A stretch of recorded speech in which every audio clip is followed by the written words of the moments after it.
لیکن مرد عورتوں میں کتنا قرآن کا ذوق تھا، کتنا شوق تھا، کتنی رغبت تھی، کتنی محبت تھی۔ فاطمہ بنت خطاب اور ان کا شوہر دونوں میاں بیوی ایک صحابی سے قرآن کریم یاد کر رہے ہیں،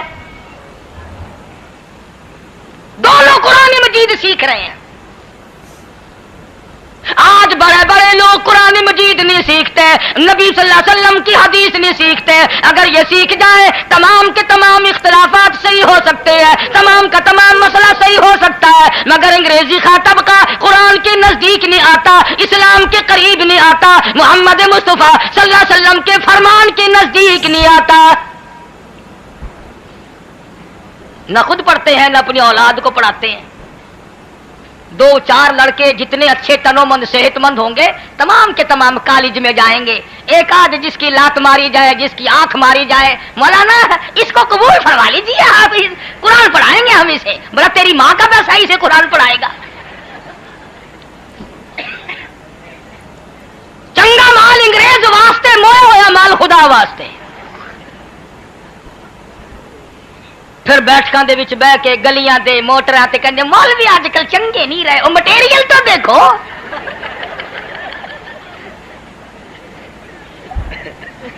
تساں مدرسے دے وچ جیڑا مٹیریل سٹین دے کھڑے ہو، کدائی ہون مٹیریل تے تو نگاہ پاؤ۔ جو مٹیریل سٹے سو ہو جائے مال تیار ہونا ہے نا۔ مٹیریل دیسی تے مال ولایتی کیسے تیار ہو جائے؟ غریب لوگ، معذور لوگ، پریشان لوگ خدا کا قرآن پڑھتے ہیں۔ جس کا خدا نے پیٹ بھر دیا وہ قرآن نہیں پڑھتا، وہ نبی کا فرمان نہیں سیکھتا۔ سلطان عالمگیر رحمت اللہ علیہ بادشاہ وقت ہے، حکمراں ہے ہندوستان کی پوری زمین کا، اور معلومات تو الگ رہی، قرآن مجید کی معلومات الگ رہی۔ مدنی کریم صلی اللہ علیہ وسلم کی 5000 حدیثیں زبانیات تھی۔ بادشاہ کو 5000 حدیثیں زبانیات تھی، اور فتاوی لکھنے کے لیے 40 علماء بٹھا رکھے تھے کہ فتویٰ لکھو، اور شام کو سنتا تھا، تصحیح کرتا تھا۔ تم فتویٰ لکھنے کے لیے کس کو بٹھاؤ گے؟ بٹھاؤ گے تو یوں بٹھاؤ گے کہ میرا باپ مر گیا قرآن پڑھ دو۔ مولوی چنگے نہیں، مولوی چنگے نہیں۔ مولوی کا خط گناہ کیا ہو گیا؟ اور جب تک تیرا باپ نہیں مرتا مولوی کو پتہ ہی نہیں لگتا تیرا گھر کس واڑ میں ہے۔ عقیقے کی دعوت چیئرمین کھائیں گے، عقیقے کی دعوت تھانے دار کھائے گا، ٹی پارٹی میں وہ لوگ شامل ہوں گے۔ کوئی مر جائے گا، بلاؤ فلانے مولوی صاحب کو، فلانے مولوی صاحب کو بلاؤ بھائی۔ جب تک کوئی مرے گا نہیں مولوی کو تیرے گھر کا دروازہ نہیں پتہ لگے گا۔ پھر بتا ہم تیرے جینے کی دعا کریں یا مرنے کی؟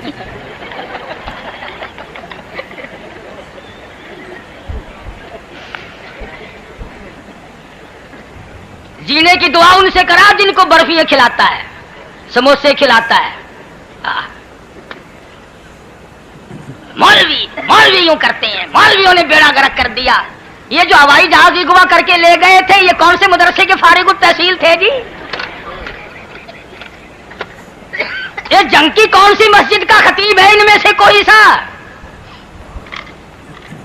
اور وہ جو 56 باہر تشریف لے گئے تھے ان میں کون سی مسجد کا امام تھا؟ بابو کا نام لیتے ہوئے ذرا ڈر لگتا ہے نا، ہم یتیم ہیں۔ جو الزام آئے مولوی پہ لگاؤ۔ خدا کی قسم تم نہیں جانتے مولوی کی قدر، جا مسٹر چرچل سے جا کے علماء نے ساری عمر وہ کارنامے انجام دیے اور تم کالج پہ ناز کرتے ہو، ہزاروں کروڑوں اربوں روپیہ خرچ کرتے ہو۔ کالج کی سرزمین نے سر سید احمد پیدا کیا، مسجد کی چٹائی نے مولانا قاسم نانوتوی پیدا کیا، کالج نے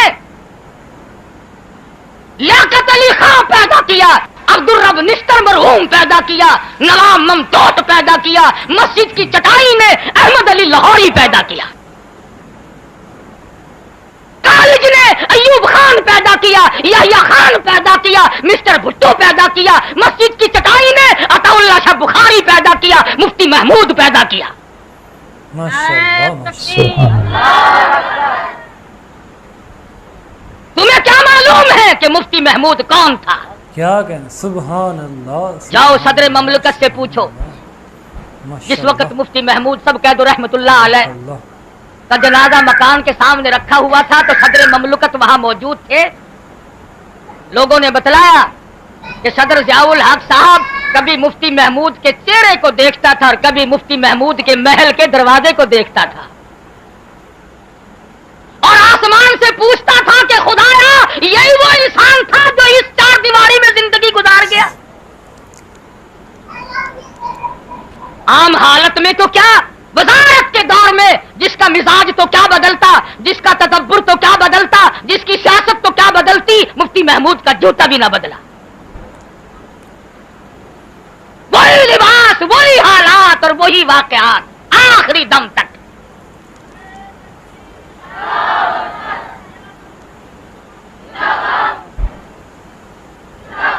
قاری محمد طیب صاحب مدذلہ نے تعزیتی اجلاس کیا دارالعلوم دیوبند میں، تو ایک حدیث سنائی علماء کو کنز العمال کی کہ حضور اکرم سب قید صلی اللہ علیہ وسلم نے ارشاد فرمایا کہ ایک آدمی جو صدی کا نچوڑ اور عرق ہوتا ہے، خلاصہ ہوتا ہے، اس کو اللہ پاک صدی کے اخیر میں اٹھاتا ہے اور فرمایا 14ویں صدی کا مجدد اور عرق اور خلاصہ مفتی محمود تھا.